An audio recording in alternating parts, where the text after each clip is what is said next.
नमस्कार, प्रदेश का number 1 channel जी राजस्थान आप देख रहे हैं। आपके साथ मैं हूं चारुल शर्मा। कोटा से एक बड़ी खबर आ रही है, जहां कंसुआ इलाके में गौवंश के अवशेष मिले हैं।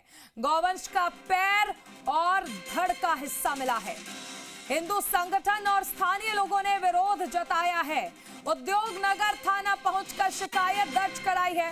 गौवंश का पोस्टमार्टम करवाने की मांग यहां की जा रही है। ये बड़ी खबर आपको बताई जा रही है।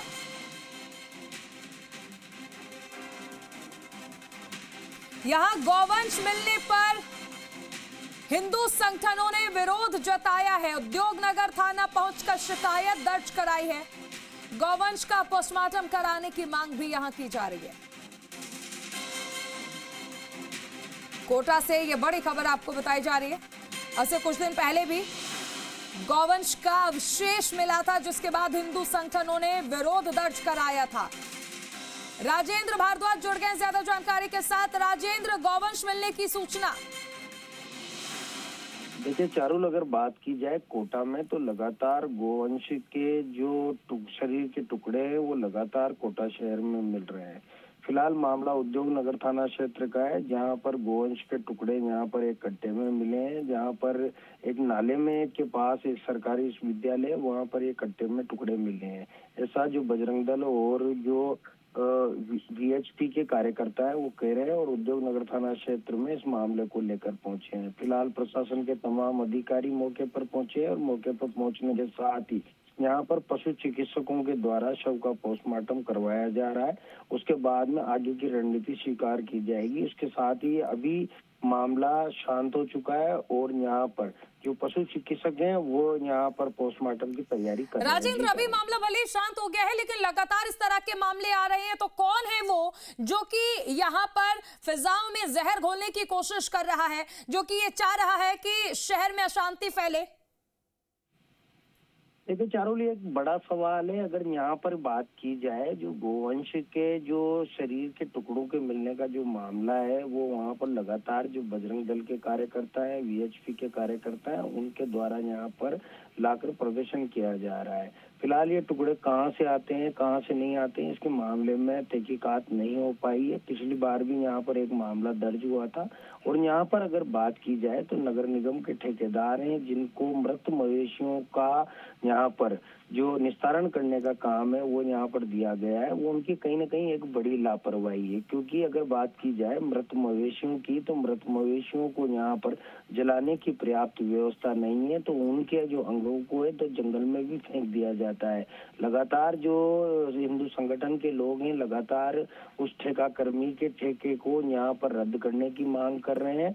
और पिछली बार भी हमने प्रदर्शन के दौरान देखा था कि उनकी प्रमुख मांग यही थी कि कहीं ना कहीं इस ठेका कर्मी को यहाँ पर निलंबित किया जाए। फिलहाल इस प्रक्रिया में एक नोटिस यहाँ पर दिया जा चुका है। राजेंद्र, स्थानीय लोगों का क्या कहना है? उन्होंने कुछ ऐसा देखा हो, उन्हें कोई आइडिया हो कि ये सब कौन कर रहा है?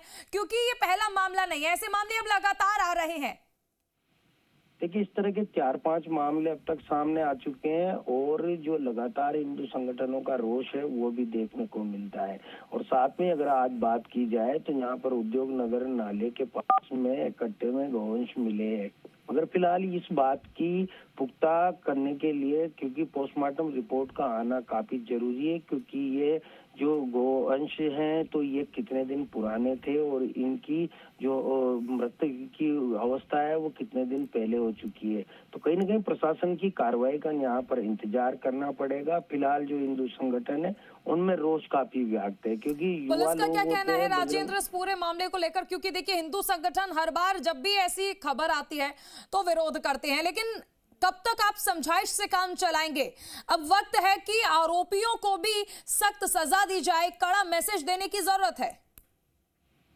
देखिए चारुल, ये सवाल काफी लाजमी है, क्योंकि देखो गलती किसी की भी हो, चाहे प्रशासन की तरफ से हो, चाहे ठेका कर्मी की द्वारा हो, या चाहे इस तरह से पशु क्रूरता का कोई मामला हो, इन सभी मामलों में कहीं ना कहीं संज्ञान लेना चाहिए। इसमें एफआईआर दर्ज होनी चाहिए, और एफआईआर के साथ साथ वो जवाबदेही तय होनी चाहिए। क्योंकि इस तरह से हाड़ौती के कई अंचलों में यहाँ पर जो विरोधाभास की स्थिति है वो उत्पन्न होती है, और कहीं ना कहीं सामाजिक सौहार्द बिगड़ने की जो स्थिति है वो उत्पन्न होती है। क्योंकि हिंदू संगठन लगातार नारेबाजी करते हैं और कहीं ना कहीं धार्मिक भावनाओं को ठेस पहुंचाने का ये पूरा मामला सामने आता है। तो कहीं ना कहीं चारुल इसी पर कार्रवाई होना काफी जरूरी है, चाहे नगर निगम प्रशासन हो, चाहे कोटा जिला कलेक्टर हो, चाहे कोटा शहर एसपी तेजस्वी गौतम हो, सबको इस मामले में कहीं ना कहीं आगे बढ़कर यहाँ पर कार्रवाई करनी चाहिए। कहीं ना कहीं अगर इस तरह की कृत्य अगर लगातार सामने आ रहे हैं तो कहीं ना कहीं उनकी तह तक पहुंचना जरूरी है। क्यों जी चारुल?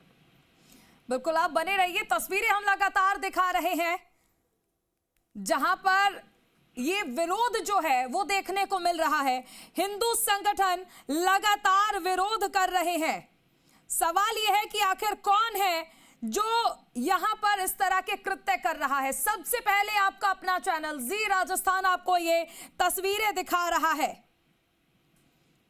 एक बार फिर से गौवंश मिले हैं, गौवंश के अवशेष मिले हैं, जिसके बाद हंगामा हो रहा है। पोस्टमार्टम कराने की मांग यहां पर की जा रही है।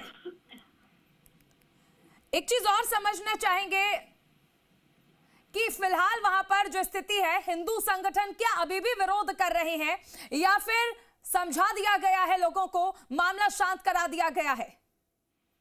देखिए चारुल, मामले की गंभीरता को देखते हुए जिला प्रशासन पूरी तरह से अलर्ट मोड पर है। जिला प्रशासन के तमाम अधिकारी मौके पर पहुंचे। जिस तरह से बजरंग दल और वीएचपी के कार्यकर्ता यहाँ पर गौवंश को कट्टे में लेकर यहाँ पर रोडों पर आते हुए दिखाई दिए तो प्रशासन के तमाम अधिकारी हरकत में आए। साथ में ही जो सबसे बड़ी मांग उनकी थी कि कहीं न कहीं शव का जो पोस्टमार्टम है वो करवाया जाए, उसकी जांच रिपोर्ट के आने का इंतजार यहाँ पर किया जाए। फिलहाल कार्यकर्ता पर वहां पर कुछ डटे हुए हैं, मगर सही यहाँ पर जो पशु चिकित्सक है उनके द्वारा पोस्टमार्टम के लिए शव को ले जाया जा चुका है। तो इसलिए सबसे बड़ी बात ये है कि यहाँ पर ये नहीं कहा जा सकता कि वो लोग धरने पर बैठे हुए हैं, मगर लगातार इस तरह के मामले अगर कोटा शहर में आते हैं तो कहीं ना कहीं धार्मिक भावना हो, चाहे हिंदू भावना हो, सबसे अहम चीज है कि यहाँ सिर्फ पशु क्रूरता का मामला नहीं रहा है, बल्कि धार्मिक भावनाओं को आहत किया जा रहा है, जिस वजह से लगातार विरोध के सुर यहाँ तेज हो रहे हैं। शुक्रिया इस तमाम जानकारी के लिए।